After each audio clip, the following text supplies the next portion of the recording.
माधवदास जी कहते हैं हरि नाम की भिक्षा ले रहा है। अरे हरि नाम का भिक्षा समझी नहीं?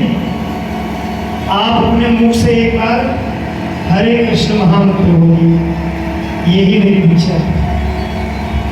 देखिए ऐसे ऐसे हमारे गौड़ीय वैष्णव हुए हैं। चाह गई चिंता घटी मनवा बेपरवाह, जाको कछु न चाहिए शोषा हम पतिसा। चाह गई चिंता मनवा बेपरवाह, जाको कछु न चाहिए शोषा हम पतिसा। राजाओं का राजा कौन है? जिसे कुछ नहीं चाहिए,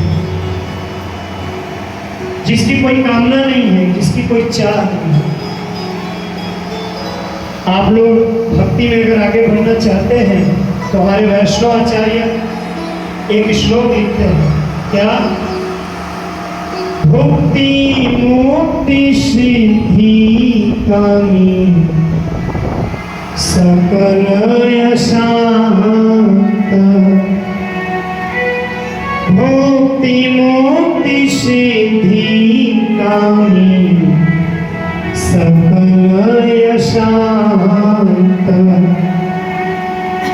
कृष्ण भक्त निस काम अतएव साहत।